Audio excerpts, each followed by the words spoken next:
Welcome, fellow Biafrans, lovers of freedom across the world. Thank you so much for joining us on this program once again. I appreciate you. Please like and share this program on your platform. Share to family and friends. Join us on this radical evangelism so that everybody can be able to get this information. In this episode, I am going to share with you a video that is coming from their own conventional media, where they are exposing their madness in politics in Nigeria. You are going to watch what is happening in Rivers State, to precise how Wike and Fabura is playing their games on the life of the citizens of that very nation. And people are playing about it. They think it's okay. You see the kind of evil politics Nigerians are playing. These are the reasons why Biafrans do not want to be part of this madness. Because it is foundational madness that is laid. The foundation is laid all the way from Asorok. You are free to do anything you like, all in the name of government. It is a shame. I want you to listen carefully and watch this program. You will learn a lot from it, because we don't only depend on what we see on our social media. We also dig into their conventional media, listen to them and see their idiocy exposing themselves. Let us watch. All right, then, let's move the conversation forward and talk about the interest of Rivers State. I'm being joined by a concerned Rivers citizen and a rights activist, Jack Pele. He's the chair of TAF, the Abino Foundation. Thank you so much indeed for joining us tonight. Thank you, Phil. Thank you. Indeed, interesting times in the politics of your state. It is. Does this give you some kind of joy, that some kind of resolution, or it bothers your mind the more? I think I would have been happier tonight if Chief Emeka Bekele has committed to, working for the peaceful coexistence of everybody above political party and political interest. However, I think what is happening in my state is very worrisome. And when, particularly the three things that happened sequentially today. One was the bombing of Action Political Party Secretariat. The other one is the what you are interviewing Chief Emeka Bekele about. And I think there's a third strand, the INEC being told not to transmit the voters register for local government election, which is worrisome.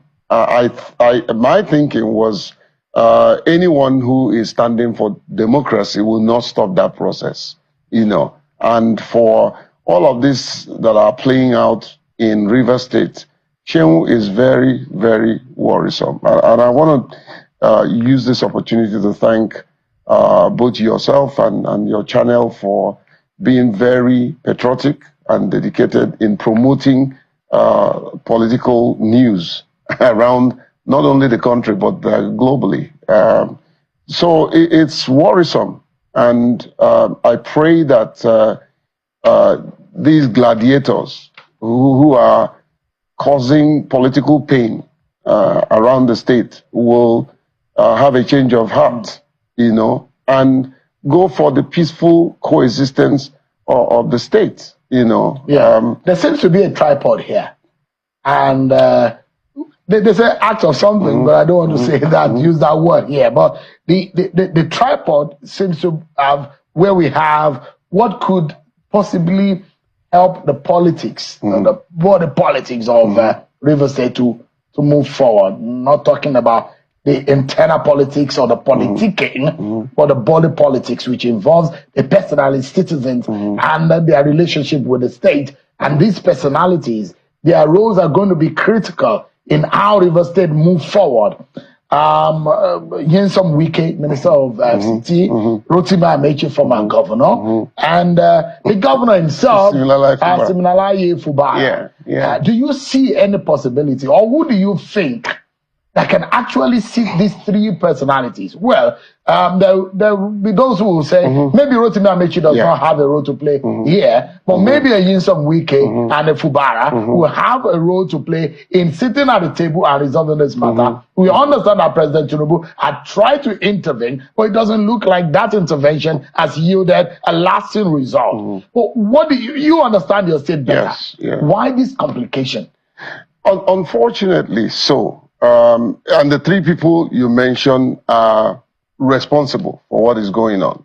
And it would take the three of them having an understanding. I wish that they can broker peace within themselves, because they are the big elephant that is suffocating the poor masses of the state. Hopefully, I think the person that seems to be a little bit in between, is Rotimi Amechi. Is it possible that he can talk to his brother, Wike, and be able to also bring together Siminalai? It looks impossible, but nothing is impossible, But I think, Sheung, the elders of the state has a role to play. The elders of the state, the likes of the former governor, Odili. Has he not shown where he stands in this matter? Well, he of course he's standing with the governor. The governor, all right.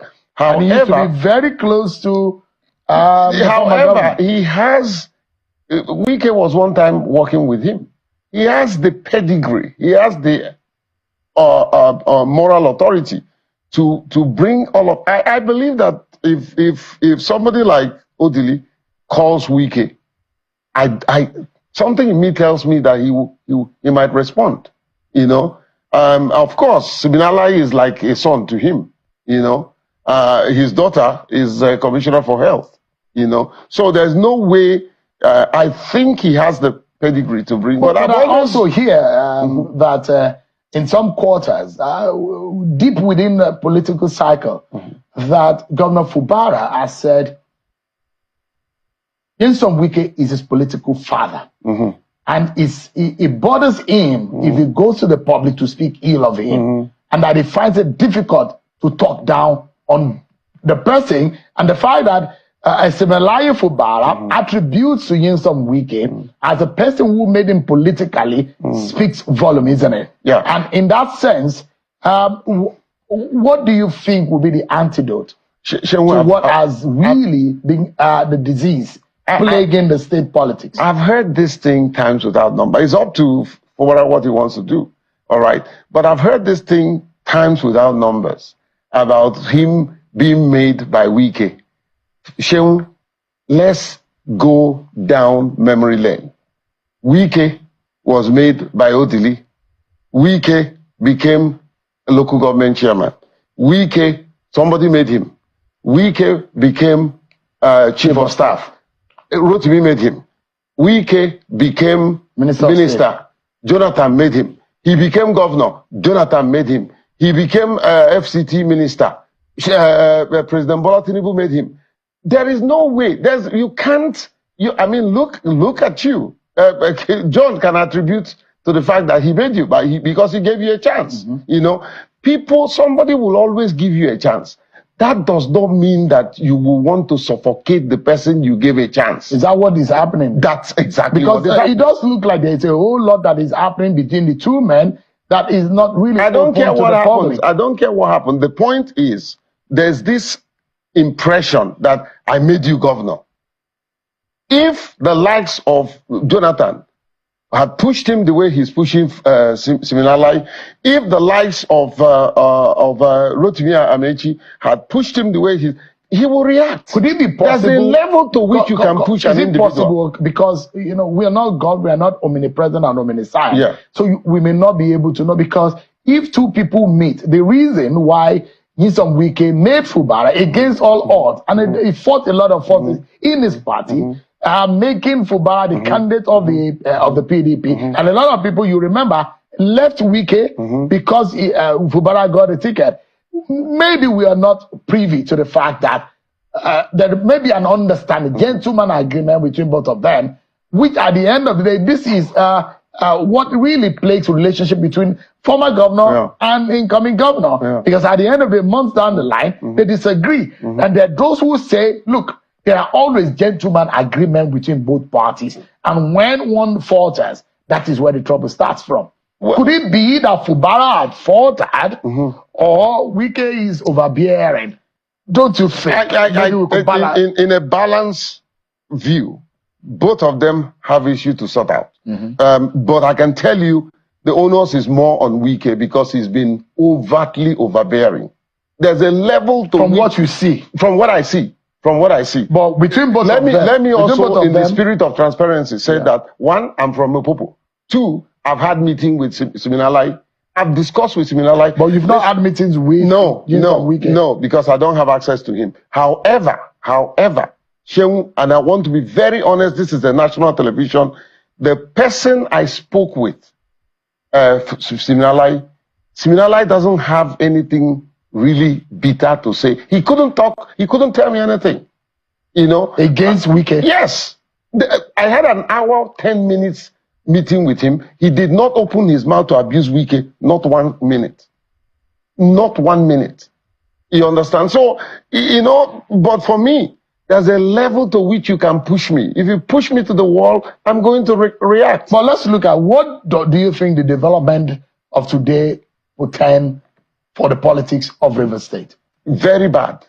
Now, the same people who are pushing Fubara that he's not conducting local government election are the ones going behind to use court to stop him from conducting local government election.